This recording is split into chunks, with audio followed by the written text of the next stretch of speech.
గజ్వేల్లోని MLA camp కార్యాలయంలో ఏర్పాటు చేసిన విలేకరుల సమావేశంలో గజ్వేల్ నియోజకవర్గ బీఆర్ఎస్ పార్టీ ఇన్ఛార్జ్ వంటేరు ప్రతాప్ రెడ్డి మాట్లాడుతూ శాసనసభ పక్ష నేత తన్నీరు హరీష్ రావుపై క్షుద్ర పూజల పేరిట టీపీసీసీ అధ్యక్షులు కుమార్ గౌడ్, ఎమ్మెల్సీ అద్దంకి దయాకర్, రామ్మోహన్ రెడ్డి చేసిన వ్యాఖ్యలను తీవ్రంగా ఖండించారు. నిత్యం ప్రజా సమస్యలపై కాంగ్రెస్ ప్రభుత్వం ఇచ్చిన హామీలపై చీల్చి చిండాడుతున్న శాసనసభ పక్ష ఉపనేత ప్రజానాయకుడు హరీష్ రావుకి మరియు యావత్ తెలంగాణ సమాజానికి టీపీసీసీ అధ్యక్షులు మహేష్ కుమార్ గౌడ్ మరియు అద్దంకి దయాకర్ బహిరంగంగా క్షమాపణ చెప్పాలన్నారు. 33 మాసాల్లో కాంగ్రెస్ ప్రభుత్వం ఇచ్చిన హామీలను అమలు చేయడంతో పూర్తిగా అట్టర్ ఫ్లాప్ అయిందన్నారు. ముఖ్యమంత్రి రేవంత్ రెడ్డిపై మైకుల ముందు మాట్లాడడం కాదు, ముఖ్యమంత్రి రేవంత్ రెడ్డి పెట్టిన మీటింగ్ కు మాట్లాడే మాటలకు పొంతన ఉండదని ఎద్దేవా చేశారు. ఇంజనీరింగ్ విద్యార్థులను అగౌరవపరుస్తూ విద్యార్థులను క్రిమినల్లను పోలుస్తూ మాట్లాడడం చాలా దారుణమని, చదువు పట్ల విద్యార్థుల పట్ల సభ్యత్వం, సంస్కారం లేని ముఖ్యమంత్రి రేవంత్ రెడ్డి అన్నారు. రాష్ట్రంలోని విద్యార్థి సంఘాలు ముక్తకంఠంతో ఏకమై రేవంత్ రెడ్డి విద్యార్థుల పట్ల చేసిన అనుచిత వ్యాఖ్యలకు తీవ్రంగా ఖండించారని, విద్యార్థి లోకం ఎక్కడ రేవంత్ రెడ్డిపై దండయాత్ర చేస్తారని భయపడి టాపిక్ ను డైవర్ట్ చేయడానికి క్షుద్రపూజల పేరిట హరీష్ రావుని బద్నాం చేస్తున్నారన్నారు. రాష్ట్రంలో పెండింగ్ లో ఉన్న పనులు ఎక్కడికక్కడే ఉన్నాయని, ఒక కొత్త ప్రాజెక్టు కూడా నిర్మాణం చేయలేదని, పెండింగ్ ప్రాజెక్టులను పూర్తి చేయలేదని, రైతాంగానికి సాగునీరు అందించడం లేదని, రైతులకు సరిపడా 24 గంటల కరెంటు అందించడం లేదన్నారు. రేవంత్ రెడ్డి ప్రభుత్వం ఏర్పడి 33 మాసాల్లో 4 లక్షల కోట్ల అప్పు చేసి తట్టెడు మన్ను కూడా తీయలేదని, ఒక కొత్త ప్రాజెక్టును కూడా కట్టలేదని, తెలంగాణ రాష్ట్ర ప్రజల అభివృద్ధి సంక్షేమానికి గాలికి వదిలేశారన్నారు. వచ్చే ఎన్నికల్లో కాంగ్రెస్ ఆనవాళ్లు లేకుండా తెలంగాణ రాష్ట్ర ప్రజలు చేస్తారన్నారు. ఈ కార్యక్రమంలో Gajwel Pragnapur municipality chairperson Gangishetti Chandana Ravinder, vice chairperson Padmabai Narasimharao, పట్టణ అధ్యక్షులు నవాజ్ మీరా, మండల పార్టీ అధ్యక్షులు బెండే మధు, కౌన్సిలర్లు బొంగుల స్వప్న సురేష్, మామిడి శ్రీధర్, గోరి మమతా సంతోష్, కామిని మురళి, కనకసేన, కోటబాబు, మాజీ కౌన్సిలర్లు గుంటుకు రాజు, మరికంటి కనకయ్య, కొలుగురు గ్రామ సర్పంచ్ స్వామి, లక్ష్మణపూర్ మాజీ సర్పంచ్ స్వామి, నాయకులు పుల్లాబి, రఘుపతి రెడ్డి, పాల రమేష్ గౌడ్, అహ్మద్ ఉమర్, హనుమంత్ రెడ్డి, శివకుమార్ పాల్గొన్నారు. ముఖ్యమంత్రి రేవంత్ రెడ్డి గారి పరిపాలన దాదాపు 33 మాసాలు అవుతుంది. వాళ్ళు ఇచ్చినటువంటి హామీలు కూడా ఎక్కడ అమలు కాలేదు.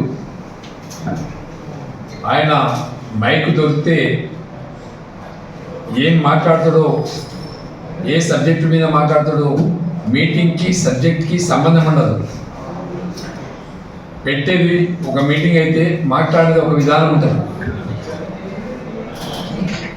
మొన్న వేస్ట్ ఇంజనీర్ విద్యార్థులను పట్టుకుని వేస్ట్ క్రిమినల్స్ అని చెప్పి మాట్లాడండి. రాష్ట్రంలో ఉండే విద్యార్థి సంఘాలందరూ కూడా ముక్త ఖండంతో ఖండిస్తూ ఉంటే దాన్ని డైవర్ట్ చేసుకోనికి అద్దంకి దయాకర్, రామ్మోహన్ రెడ్డి, నిన్న పిసిసి అధ్యక్షులు మహేష్ కుమార్ గౌడ్ క్షుద్ర పూజల కోసం మాట్లాడుతున్నారు. మన దేశంలో ముస్లింలు మసీద్కి పోతారు, క్రిస్టియన్స్ చర్చికి పోతారు, హిందువులు దేవాలయాలకు పోతారు. దేవాలయాలకు పోతే కూడా తప్పుడు సమాచారం ప్రజలకు పంపించే ప్రయత్నం చేస్తూ ఉన్నారు కాంగ్రెస్ పార్టీ నాయకులు.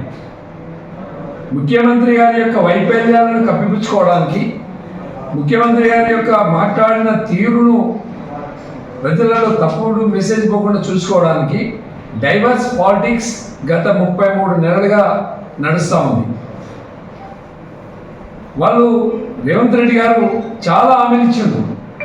ఆ హామీలు అమలు చేసే దానికి ఆయన దగ్గర డబ్బులు లేవు. ఆటో రిక్షాకి 12,000 ఇస్తా అన్నాడు, రైతు కూలికి 12,000 ఇస్తా అన్నాడు, కౌలు రైతుకు 12,000 అన్నాడు, తులం బంగారం ఇస్తా అన్నాడు. అదేవిధంగా మహిళలకి 2,500 రూపాయలు ఇస్తా అన్నాడు, 4,000 రూపాయలు పెన్షన్ ఇస్తా అన్నాడు, రైతు భరోసా కింద 15,000 రూపాయలు ఇస్తా అన్నాడు. కనీసం ఇలా రైతు బీమా ప్రీమియం కూడా కట్టలేని పరిస్థితులలో 10,000 మంది రైతులు ఆత్మహత్యలు చేసుకుంటుంటే ప్రభుత్వం యొక్క వైఫల్యాలను కప్పిపుచ్చుకోవడానికి రోజు ప్రజలలో ఉండి ప్రజల కోసం పనిచేసే నాయకుడు హరీష్ రావు గారి మీద ఆయన ప్రభుత్వం యొక్క వైఫల్యాలను ఎప్పటికప్పుడు ఎండగడుతుంది. కాబట్టి ఆయన డిప్రెషన్లో పెట్టడానికనో, ప్రజల్ని తప్పుదోవ పట్టించడానికనో రేవంత్ రెడ్డి గారి ఎత్తుల మీద ఎత్తులు వేసి మహేష్ కుమార్తో మాట్లాడించింది. క్షుద్ర పూజలు అనేటివే ఉంటే తెలంగాణ రాష్ట్ర ప్రజలందరూ కూడా కులాలకు మతాలకు అతీతంగా రేవంత్ రెడ్డి గారికి మంత్రం మీద మంత్రం వేసి చంపేస్తారు.